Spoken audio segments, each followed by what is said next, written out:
उसके बाद नथुराम, जिन्होंने सबसे पहले राजनीति के लिए नेताजी को स्पॉट किया था, उनकी मेहनत को देखा था। तो जब पहली बार विधायकी जसवंत नगर से लड़ी थी तो उसके लिए नथु सिंह जी ने ही कहा था कि इस लड़के को टिकट दो। बेशक इसकी उम्र 28 साल है, लेकिन मेरा पूरा विश्वास है कि जनता इससे जुड़ेगी और ये विधायक जरूर बनेगा।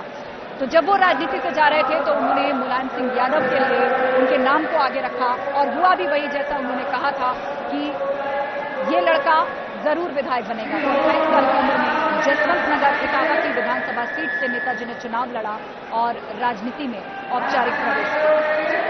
तो ये सारी बातें हैं जो यहाँ की गलियों में दोहराई जाती हैं। उनके दंगल के किस्से, पहलवानी से कैसे उन्होंने शुरुआत की थी और अभी तक भी जब सैफई महोत्सव का आयोजन होता था तो यहाँ पर जो स्टेडियम नेताजी द्वारा बनवाया गया था उसमें खास तौर पर खेलकूद प्रतियोगिताएं रखी जाती थी। और जिस दिन दंगल यानी रेसलिंग का दिन होता था, पूरे दिन नेताजी बैठकर बड़े ध्यान से उस दंगल को देखा करते थे, क्योंकि ये खेल उन्होंने खुद भी खेला, उससे बहुत कुछ सीखा और सियासी दंगल में भी वो उतने ही सफल हुए, उतने ही माहिर खिलाड़ी राजनीति के वो माने गए और इसीलिए कहा गया कि एक युग का अब अंत हो रहा है।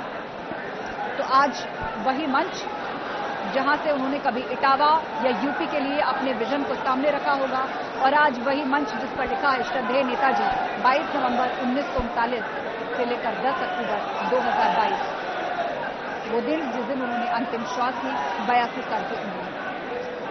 और मंच की तस्वीर लगातार हमारे दर्शक देख रहे हैं। यहाँ पर एक एक करके श्रद्धांजलि देने का सिलसिला लगातार जारी है। क्या समाजवादी पार्टी, क्या कोई दूसरी पार्टी, सत्ता पक्ष, विपक्ष, सभी से जुड़े हुए नेता, वरिष्ठ राजनेता एक एक करके पहुंच रहे हैं उनको श्रद्धांजलि देने के लिए। चर्चा तो ये भी है कि राहुल गांधी और प्रियंका गांधी भी यहाँ पर आ सकते हैं। भारत जोड़ो यात्रा के बीच में ही राहुल गांधी और प्रियंका गांधी यहाँ पर आ सकते हैं और श्रद्धांजलि देकर एक बार फिर से वो लौटेंगे। मुख्यमंत्री योगी आदित्यनाथ ने कल यहाँ पर आकर श्रद्धांजलि दी थी। प्रधानमंत्री मोदी ने अपने भाषण में उनको श्रद्धांजलि व्यक्त की और ये भी कहा कि जिस तरीके से नेताजी ने मुझे 2014 से पहले कुछ विचार दिया था, वो आज भी मेरे काम आता है, मेरे अंदर है और मेरे अंदर पूरी तरह से सुरक्षित है। उनका वो विचार मैं आज भी नहीं भूला हूं। तो इस तरह नेताजी को याद किया जा रहा है। आज भी चर्चा है कि कई राज्यों के मुख्यमंत्री यहां पर आ सकते हैं। छत्तीसगढ़ के मुख्यमंत्री भूपेश बघेल के आने की यहां पर चर्चा है। इसके अलावा जयराम ठाकुर, उनको भी लेकर चर्चा चली कि वो भी यहां पर आ सकते हैं। कई और लोगों के नाम लिए जा रहे हैं कि वो यहां पर आ सकते हैं नेताजी को श्रद्धांजलि देने के लिए, जिसमें हेमंत सोरेन, ओम बिरला, केसीआर, कमलनाथ समेत कई केंद्रीय मंत्री भी श्रद्धांजलि अर्पित करने आएंगे, ऐसी चर्चा है। इसके अलावा महाराष्ट्र से एनसीपी प्रमुख शरद पवार, सुप्रिया सुले अंतिम संस्कार में शामिल हो सकते हैं। और हाल ही में अपनी पार्टी लॉन्च करने वाले तेलंगाना के मुख्यमंत्री के चंद्रशेखर राव भी आज सैफई पहुंचने वाले हैं। और इसके अलावा छत्तीसगढ़ के मुख्यमंत्री भूपेश बघेल और आप नेता संजय सिंह भी आज अपनी उपस्थिति दर्ज करवा सकते हैं। तो ये तस्वीर मंच से हम लगातार दिखा रहे हैं और रीता बहुगुणा जोशी वो इस वक्त नेताजी को श्रद्धांजलि अर्पित कर रही हैं। उन्होंने पुष्प अर्पित किए हैं और अखिलेश यादव और तमाम परिवार वालों को प्रणाम करती हुए पुष्प अर्पित किए रीता बहुगुणा जोशी ने और अब वो यहाँ से निकल गई है। और एक एक करके समाजवादी पार्टी के नेता, पदाधिकारी पहुंच रहे हैं मंच पर नेताजी को श्रद्धांजलि अर्पित करने के लिए।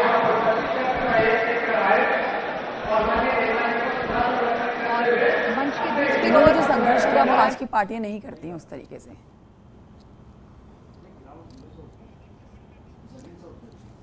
तो ये आप तस्वीरें देख रहे हैं, इस समय एक्सक्लूसिव तस्वीरें आपको हम दिखा रहे हैं। यहाँ पर अंतिम विदाई की तस्वीरें हैं और दर्शन करने के लिए एक एक करके तमाम राजनीतिक दिग्गज आप इस समय तस्वीरों में देख सकते हैं। नेताजी कई नाम से मशहूर थे, लेकिन नेताजी का नाम जो नेताजी पड़ा वो पूरे देश में प्रचलित हुआ। नेताजी के नाम से मशहूर मुलायम सिंह यादव, देखिए उनमें कई खूबियाँ थी, कई खूबियों के लिए वो जाने जाते थे, लेकिन सबसे बड़ी खूबी थी अपने कार्यकर्ताओं से सीधा संवाद करने की। और तब से ही अखिलेश यादव अपील कर रहे हैं कि धैर्य बनाए रखें, सभी कार्यकर्ता संबल बनाए रखें। और सुबह से ही वो कह रहे थे कि मेला ग्राउंड सभी लोग पहुंच जाएं क्योंकि पैतृक आवास पर भीड़।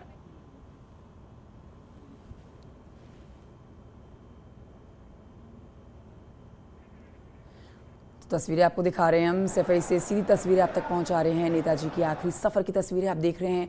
एक एक करके तमाम राजनीतिक गण यहां पहुंच रहे हैं, राजनीति के दिग्गज यहां पहुंच रहे हैं, पुष्प अर्पित किए जा रहे हैं, नमन किया जा रहा है, क्योंकि आज 3 बजे के बाद आप कह सकते हैं कि अंतिम संस्कार किया जाना है। लेकिन उससे पहले पार्थिव देह को रखा गया है यहाँ पर, ताकि तमाम जो हज़ारों लाखों की संख्या में